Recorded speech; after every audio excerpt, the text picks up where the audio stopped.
নমস্কার, আমি মুক্তি। আমি তো রান্না করি, ভিডিও ছাড়ি, সবই হয়, কিন্তু আজকে আমি নিয়ে এসেছি এই গরমে। এটা কি বলুন তো, এটা এটা হচ্ছে বেল। এই গরমে আমি বেলের পান্না বা বেলের শরবত করব। তাহলে এই বেলের শরবতটা করা যাক, চলুন। বেলটা প্রথমে আমি একটু ফাটিয়ে নিই। পারবো?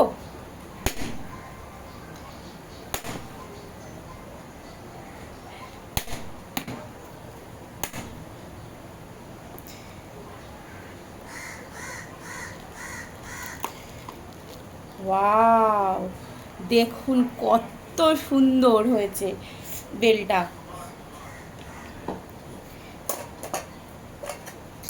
বেলের শরবতটা করার জন্য আমি একটা গামলা বা কিছু একটা বড় বাসন নিয়ে নিই।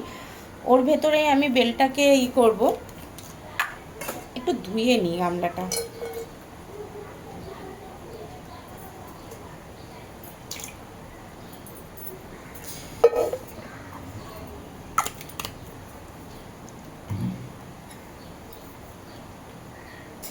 এই বেলগুলোকে সব কাচিয়ে কাচিয়ে এই গামলার মধ্যে দেব। এই গরমে কিন্তু এই বেলের শরবত বা আপনারা যদি বলেন বেল পান্না, যাই বলুন, এইটা কিন্তু গরমে খেলে পেট ভালো ঠান্ডা হয়, আর গরমে খাওয়াটা ভীষণ উপকারী। এখন রোজা চলছে, তারপরে চৈত্র মাসে সন্ন্যাসরা সন্ন্যাস নিচ্ছে, অনেক কিছুই হচ্ছে। তো সেখানে বেল প্রচণ্ডই ইয়ে চলছে। আর এমনিও কলকাতায় আপনি স্প্ল্যানেটে বা রাজারহাট বা কলকাতার বাইরে স্ট্রিট ফুডে যেরকম আপনি লস্যিটা পেয়ে যাবেন, সেরকম আপনারা এরকম বেলের শরবতও পাওয়া যায়, কিন্তু ঘরে বানিয়ে খাওয়ার টেস্টটা কিন্তু আলাদাই হয়। চলুন দেখি তাহলে ঘরে কি করে বানাই, আমি একটু দেখে নিন।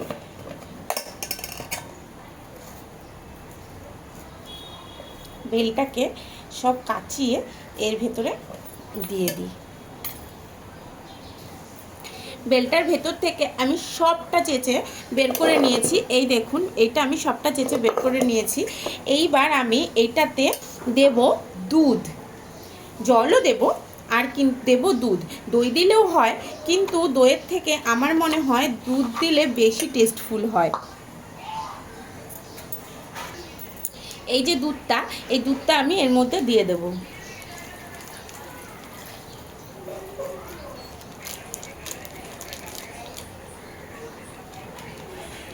দুধ দিয়ে দিয়েছি। এবার আমি দেব চিনি। চিনিটা প্রয়োজন মতন, আপনারা বুঝতেই পারবেন। আমার বেলটা যেহেতু ছোট, তাই আমি এই যে এতটা মতন চিনি দিচ্ছি। আপনারা একটু বড় সাইজের বেল নিয়ে আসেন, তাহলে একটু বেশি করে দেবেন। আমি আরেকটুও দিয়ে দিলাম, কারণ মিষ্টি হলে তো ভালোই লাগে। আবার অনেকে মিষ্টিটা কমও খায়, যারা কম খায় তারা কমও দিতে পারে। দুধ তো দিয়েছি, এবার অল্প একটু জল দিয়ে দে।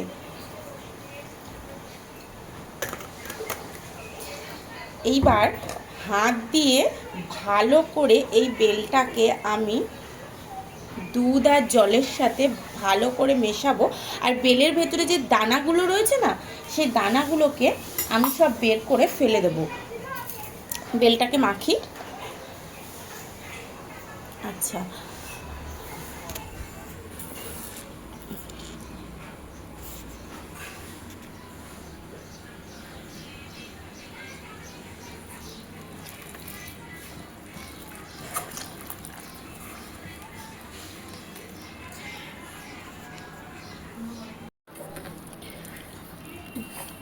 এই দুধ দিয়ে অল্প একটু জলও দিয়েছি, বেলটাকে ভালো করে চটকে নিই।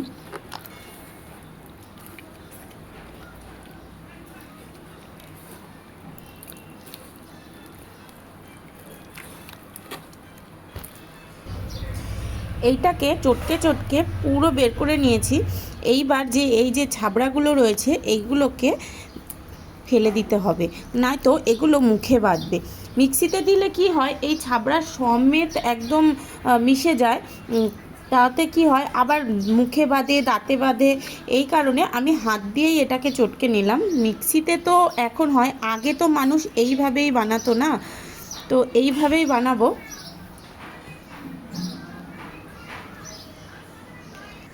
যা ছাবড়া ছিল সবটা বের করে নিয়েছি। আর দেখুন এটা বেশি গাঢ়ও হয়নি আবার পাতলাও হয়নি। তাহলে এবার এটা একটা গ্লাসে ঢেলে দেখি কি অবস্থা।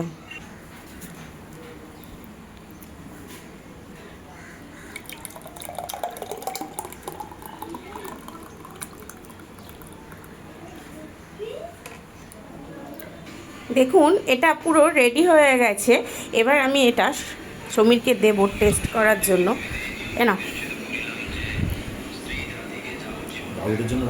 রেখেছি, খেয়ে বলবে কেমন হয়েছে। খাও, ভালো হয়েছে।